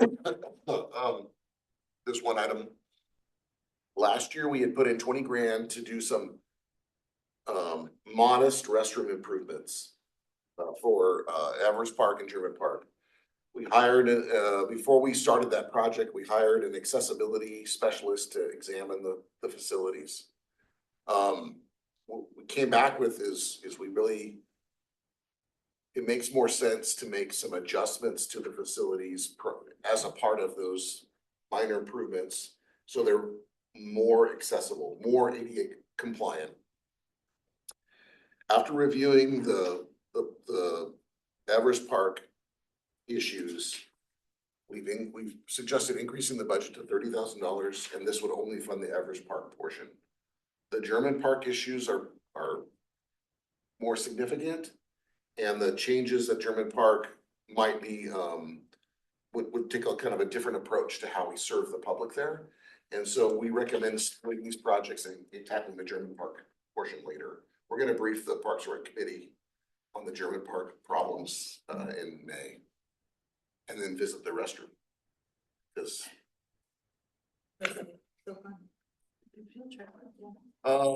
slight increase to funded replacement, this kind of increase right here is probably reflective of like a tractor being purchased and hit the books, and then depreciation of it. The good news is the fund's about $55,000 to the good, which means, you know, there's still revenues that exceed expenditures. Or another way to look at it might be about 75,000 if you ignore all the one-time expenses. That's a little dangerous because eventually some of these things have to be done, but I want to be very cautious as you approach this, what looks like a surplus. And when we think about the Everest Park improvement plans, we believe that that's about a $1.5 million, maybe closer to $2 million project. If we proceed with it, that's our hope. Once that hits the books, it's gonna trigger about $40,000 to $60,000 increase in asset replacement contributions for this fund. So we really need to continue to manage this fund with a pretty substantial surplus so that we know we can absorb that hit when the time comes. I think this is gonna continue to be a challenge. It's gonna continue to be tough. I would agree. Well, this why I think it would be helpful to have that kind of wish list of projects, because just looking at like the soccer goals, and I understand the soccer board is kind of. And 4,000, yeah. But I mean, some of these things that we've gone on here, and even looking at some of the park improvements, is there a way where we can make it a kind of a fundraising where, you know, recognition can be given to saying someone, so-and-so donated this? You know, I know bleachers are a problem at that park, maybe bleachers. Well, You the know, bleachers are the problem. It's like access to the bleachers are. Well, there's a number of problems, Yes, but, yes. but there's, you know, are there ways in which we can kind of offset some of these expenses? Cause my big concern is that we went through and we prioritized and said, okay, this would be phase 1, phase 2, phase 3, or whatever.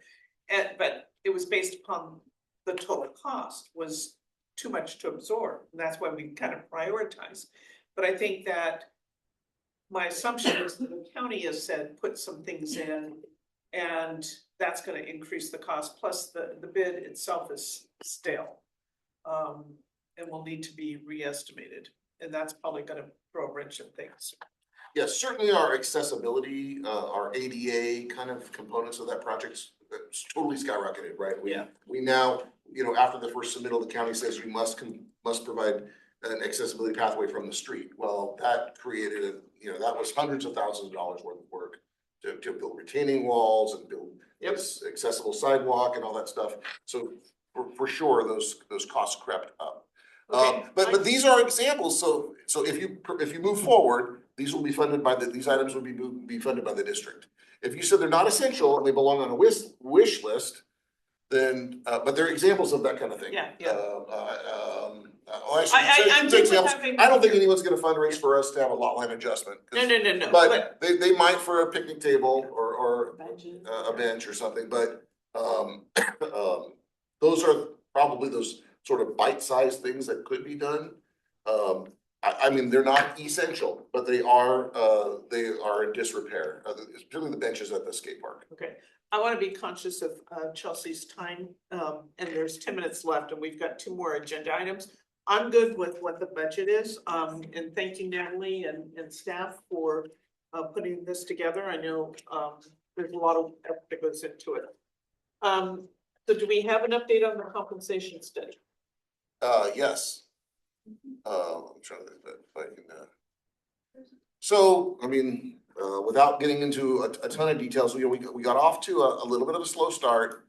And then we hit a really rocky patch with RGS where the data was, both missing, and they were kind of giving up, with whole comparators, couldn't get data from, I think it was Guadalupe. Yeah. As an example, and then there was mathematic problems on the drafts that they were submitting to us in December, January, and February, where the Excel spreadsheets weren't working properly, or the formulas weren't working properly, and then we requested that they consider some additional positions as comparables, and they kind of went back and forth.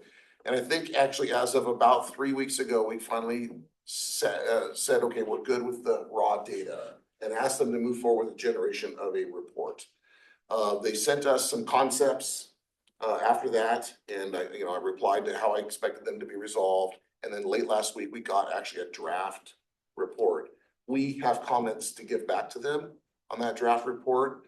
I don't want to be too optimistic because I've now been dealing with them for about 6 months on this, but it's possible that report can be finalized and delivered to you at your May board meeting. That's maybe overly optimistic, but that's possible. They could, they may be able to do that. So do we put that first in a closed section for the board to look at and critique before having it placed on the agenda for the board in an open session? So the report contains independent recommendations or independent data, and there's and some recommendations, but it doesn't obligate the district to anything. Back in when you But I last. think if there's questions and things that the board may want to have, further explanation or discussion on, that's what I'm thinking. That's why I'm saying. You can consider in closed session compensation for employees, but I don't think you could consider this report exclusively. I don't think you'd be able to hold a closed session item only as it relates to adjustments. Individuals. Well, district What to staff. take them. Yeah, how to move forward on it. So if in fact we have the report available for you, I'll agendize a closed session following. But it would be kind of after my expectation would be after the After the report's fact. actually delivered. Yeah, okay. I don't, and you'd be welcome to ask whatever questions of RGS, of Patty's or contact. Yeah. It's, we've just kind of gotten to the point, to be honest with you, that it's coming really late in the budget prep. Yeah. It'll be hard to Yeah. incorporate recommendations immediately. Well, the board can figure out a strategy for how it's gonna be implemented. We did so last time and Yeah, it kind of yeah, worked, and we can yeah, do so yeah. again. Yeah. 'Cause So. we didn't take like overarching, we kind of looked at where the most immediate changes that need to be made. So anyway, I guess all that's to say is that it's possible I'll have this in 3 weeks. But don't hold us to that because we haven't had that much luck with RGS in moving this forward. Okay, But I think if the problems were just data related, those have been solved to the point where we've given up pushing back and we just accept what they're delivering at this point. I mean, we just, the math works. The math is correct. okay. All right, anything else on that topic? So maybe the May board meeting, which I will not be part of. All right, moving on to district office hours. You're making some recommendations. Well, no, I know you've got this Yeah, chart let that me- shows all the different districts and what their so hours just are. to, this was something that we've been kind of looking at is in one of and actually some of this data is incorporated in the RGS work too. We asked RGS to also tell us which of these agencies allow their employees to have alternate work schedules, et cetera. So there's a little summary of that, that they put together. Actually, I need to make sure that's still incorporated in the report. But one of the questions one of the items that this is also folded into your strategic plan. And we are, the committee asked that we do a little comparison to other agencies. And again, there's no specific recommendation here. It's more about what kind of flexibility do we have? Because once I won't know what I can make available to staff unless I know what your expectations are as far as service goes. And I want just to back up just for a second and say, we, for the most part, most of our employees have a fixed schedule. They work 5 days a week, 8 hours a day. We allow some classifications of employees to have a different schedule. Our senior maintenance workers and our senior utility operators can choose to work a 980 schedule. Of course, the firefighters work a very different schedule. And then some of the district's department heads work a 980 schedule as well. But in general, nobody at the district office, our hourly staff don't, with the exception of those senior utility operator and senior maintenance worker work a different schedule. I will tell you before you kind of look at this, and the biggest issue we have, and the biggest dilemma is the district office, is customer service here. We have kind of a little bit firmer rules for employee safety about how we provide service here, and we're more rigid about adhering to the hours. We close at Parks and Recreation on occasion, like if they just get too thin, we just put a sign up and we're closed. But nobody's like getting their water shut off. because they didn't make it. And the customer service component is a significant factor in how we're staffed. If we didn't serve customers at the counter, we wouldn't have the number of staff people we have. End of story. It's not the workload, it's the customer service and the hours that we provide customer service that creates the demand to have the staffing. I'm confident if we didn't have customers, we could eliminate at least one of the positions that we have. Because it's not too much work, it's when the work has to be done. So we did a little Carrie did a little survey of special districts. This is not our city neighbors, they would be very different, but or could be different, but are just special districts or CSDs. And we are, just to remind you, we're open Monday through Friday, except holidays, 8 to 5, closed from 12 to 1. Prior to COVID, we were open 8 to 5. There was no lunchtime closure. But you can kind of see here that a lot of the places have just pretty limited hours. You know, half the day they're open. A number of them are closed on Fridays, or they're closed earlier. Several close at 4 or 4:30. Actually, most close at 4 or 4. Actually, look at this list. Nobody's open till 5, except us. So have you taken any kind of survey of staff that would go under this change I have in not. hours? No, I want this to be dictated by your expectations of customer service, because I don't want to open up options if they were going to fail to meet. Right now, we really can't afford it. I can't give folks the option of working 7 to 4 if we're supposed to be open until 5. Yeah. We've had employees who I requested don't to have a work. problem with it closing at 4:30. I don't know what your feelings are, but I mean, I look at when it's, in the fall, when it's dark at 5 o'clock, I would rather have people out of here at 4:30 before it's dark. course, it's dark when they're driving in too, Well- at 7 o'clock, but yeah, I mean, it's, Yeah, uh, but 8:30 to 4:30, I don't think is unreasonable hours. how about Fridays? I think in order for us to really offer something like a 980 schedule or a 410 schedule, and I don't know who would take it, because Yeah. I haven't asked. Because I But you don't know would if it's have to have an it consistent, because I would think you would want at least Absolutely, two there's- people. We would be There at partners, all times. we're gonna, I mean, it would be my recommendation that you'd have hard hours and you don't differentiate from them. And the schedules work around those. Yeah. Those hours. Now, it's very possible that if we made alternate work schedules optional, some people might stay on a 8 to 5 schedule, which means they might work here on a Friday when we're not open to the public. That doesn't mean they couldn't take phone calls or couldn't Right. process payments or couldn't Yeah. get the mail. It's just really the concern about having 2 people here is about having the door open. Yeah. Not necessarily the phone calls or emails or processing the work. It's really employee safety.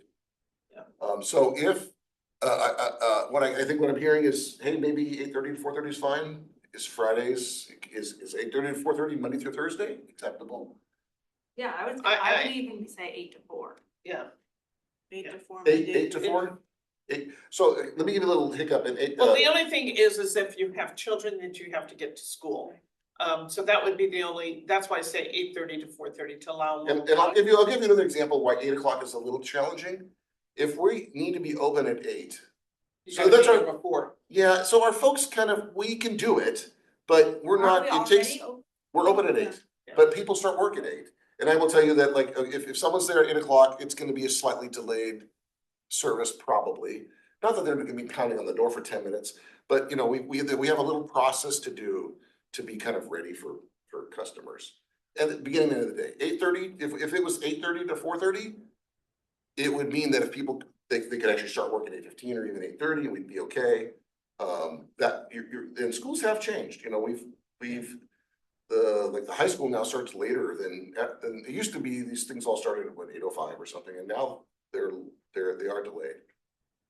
Well, if you've got kids that you're going from elementary school to the middle school to high school, you're doing a lot of drop offs along the Got way. too many. Yeah. I had 3. Yeah, so I don't recommend it. but yeah, I'm okay with making those changes. I think that I would be curious to know what the staff thinks. I think because. as far I as guess I have a very different perspective. I need to know what you think. Yeah. Because I don't wanna offer something that I have to renege on. And That would be great. and close on Friday. I mean, I don't think it's unreasonable. I think a And lot of what about- businesses are going Do to you that. view then that we need to be open during the lunch hour? Or is it okay to be closed 12 to 1? I think it's from like, I don't wanna speak for Natalie, but you at least have to juggle the lunch schedules to make sure we could be open like continuously. And then if And- you have 1 or 2 people on vacation, then it's hard to Juggle. Okay. juggle. 8:30 to 4:30, closed from 12 to 1, Monday through Thursday. Yeah, I mean, I'd be totally okay being open 8 to 5, Monday through Thursday, closed at lunch, like we are, and just closed on Friday. Close on Friday. Because then it still allows Yeah, people that's a who are, minimal change too. Yeah, that's minimal. I'm okay with that. I think I think is we would be doing this really is for staff. Yeah. That's what we're doing this for. We're not doing it to increase our hours for customer service. We're really doing it for staff as kind of a perk. And I think it's also good to have like a 3-day weekend. Because, you know, when you're working, there's a lot you've got to do on the weekends and you don't get that time to relax. God knows I'm retired and I don't know how I had time for a job.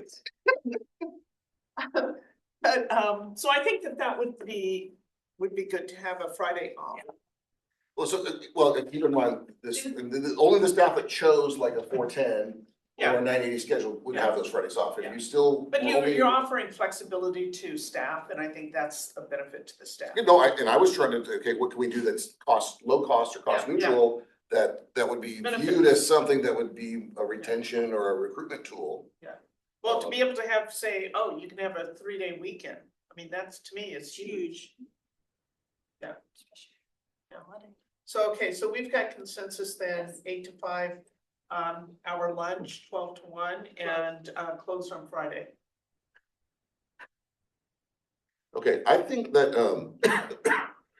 I may bring this back to the board to have, to Yep. get consensus on. Yep.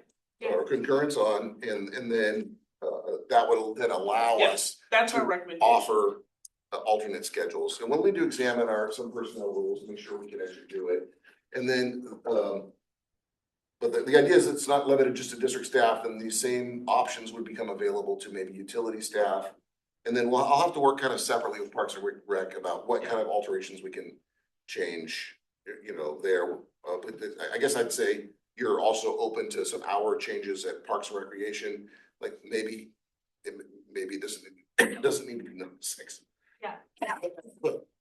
I'm good with that. And I would also, in preparation for presenting it to the board, is if you could, maybe keep track of how many people do come in on Fridays. Is Friday your slow day?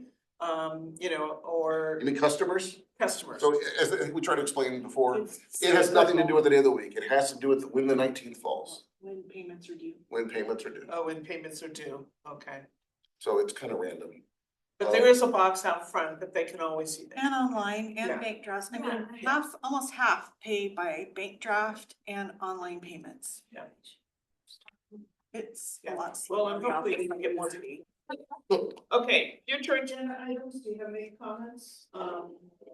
I'll have something on the RFP for legal services. Okay, So I think there's some items that we'll want some input on before that goes out, particularly about,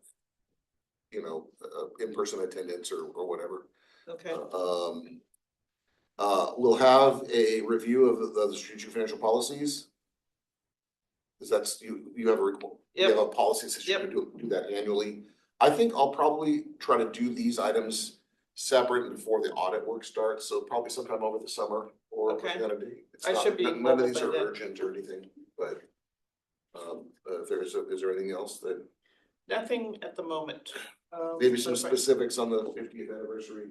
Yeah, well, that's Oh, going under banner. Park and Rec, right? So Park and Rec is handling that. Well, they are on the public part, the concert part anyway. Okay. Yeah, I can do some of that work there. Let's put that on that agenda too. I think we have one in June. We've got a ton of Parks and Rec items. I can't get through these things in these meetings, so I've got to space them out a little bit. Okay, so I think that's it for now. We'll adjourn the meeting, and it's what? Guess it's time, 407. 4:07, so 7 minutes.